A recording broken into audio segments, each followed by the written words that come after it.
Amados irmãos, a paz do Senhor Jesus, muito bom estar com vocês aqui novamente.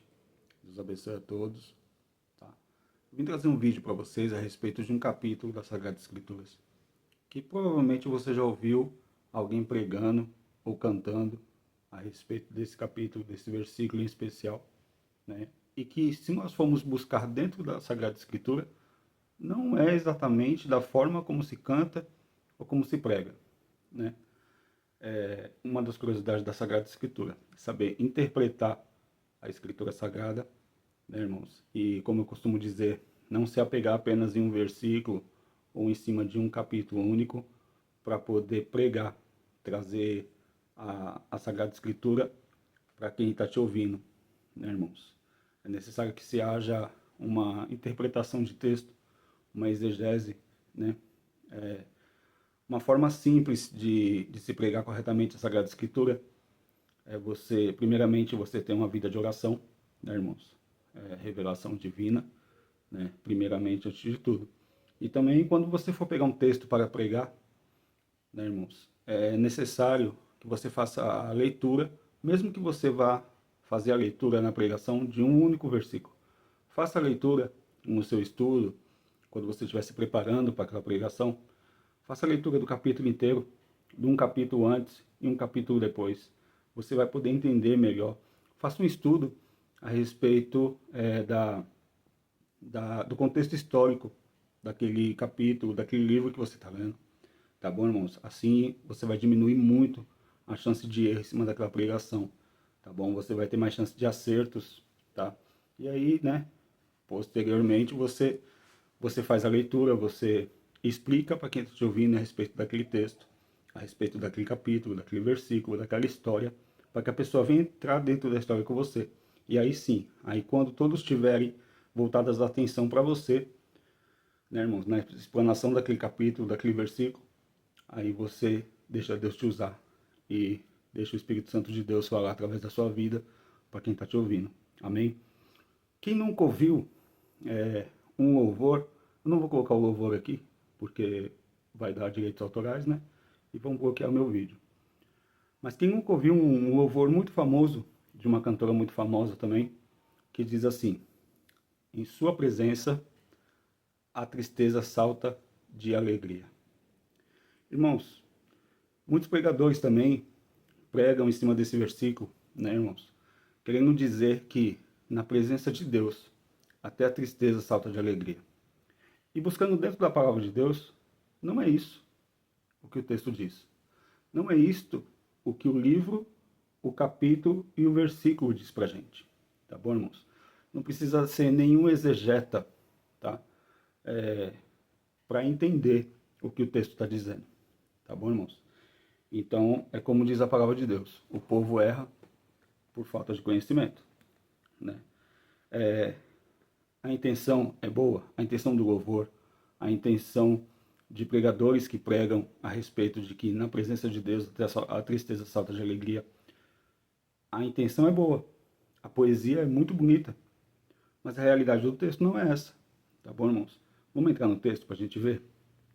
O texto está em Jó, capítulo 41, no versículo 22.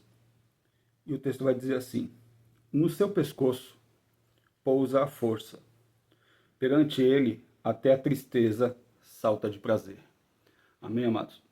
O texto que eu estou lendo aqui, a versão da minha Bíblia, é a RC, tá bom? Revista e Corrigida. Almeida, Revista e Corrigida, tá, irmãos? Se você pegar outras traduções da Sagrada Escritura, se você pegar até mesmo o original no hebraico, tá, irmãos? Cada uma vai estar falando com formas, palavras que diferenciam um pouco uma da outra devido às traduções, mas todas com o mesmo sentido, com o mesmo significado, no mesmo conteúdo, tá bom, amados? Ou seja, se você for pegar do capítulo 1, tá?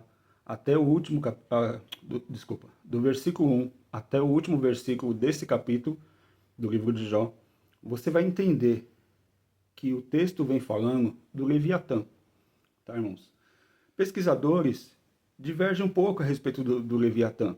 Uns dizem que era um monstro marinho, outros dizem se tratar de um dragão, tá, irmãos? Independente do que seja, se é um monstro marinho ou se é um dragão, o que nós devemos entender é que a presença do Leviatã era tão tenebrosa, tão cabulosa, irmãos, tão assustadora, que o texto quer dizer que na sua presença, na presença do Leviatã, devido à sua malignidade, ao terror que ele causava, qualquer espécie de tristeza se transformava em alegria.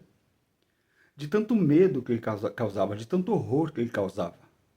Amém, amados? Até aqui? Então é isso que o texto quer dizer, tá bom? Não quero trazer esse vídeo aqui com a intenção de dizer, porque o louvor tá pecando no que diz. Porque quem prega a respeito de que a tristeza salta de alegria na presença de Deus, tá pecando no que prega, no que diz. Não, irmãos, é um erro, tá, irmãos? Eu sou sujeito a errar, todos somos sujeitos a errar, tá bom? O que eu quero dizer é que na pregação, na criação de um louvor em cima da Sagrada Escritura, é necessário que haja um entendimento dentro da palavra de Deus, tá bom, irmãos? Porque às vezes a pessoa que está te ouvindo, ela está esperando receber algo da parte de Deus, com você sendo usado, com você sendo usado como instrumento na mão de Deus.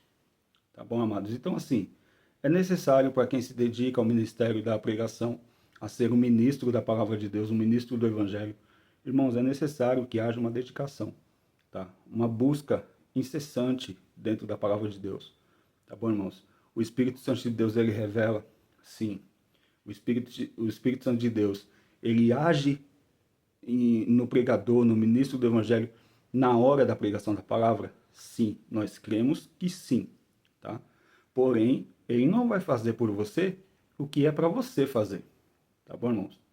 Compete àqueles que foram chamados para a obra de ministração do Evangelho, para levar o Evangelho adiante, uma dedicação dentro da palavra, tá bom, irmãos? Então, desde que haja um estudo, uma consagração, tá? Uma busca dentro do conteúdo da Sagrada Escritura, o Espírito Santo ele vai agir em cima daquilo que você buscou, tá bom? Ele vai agir na sua vida para alcançar a vida de outras pessoas em cima daquele conhecimento que você já adquiriu, tá bom, irmãos? Em cima daquela sua dedicação, tá? Agora, uma pessoa que não se dedica, uma pessoa que passa o dia inteiro na Netflix, tá, irmãos? Que não ora, que não jejua, que não se consagra e vai subir para pregar a palavra de Deus, esperando que o Espírito Santo venha e faça tudo por ela, desculpe, irmãos, mas isso aí é um pouco de hipocrisia, tá bom?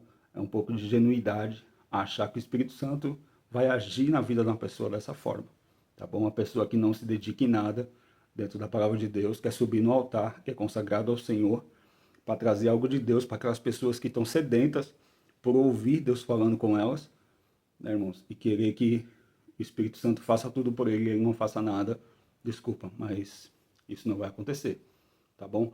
E se tratando do texto aqui, irmãos, então o que quer dizer o texto é isso, tá? O texto ele vem falando do Leviatã. Então, na presença do Leviatã, qualquer espécie de alegria, de tristeza, transforma-se em alegria, por ele ser tão tenebroso, por ele ser tão maligno, tá bom, irmãos? Pela sua presença a ser tão assustadora, tá bom, amados? Fiquem todos na paz do Senhor Jesus Cristo. Deus abençoe a todos, tá bom?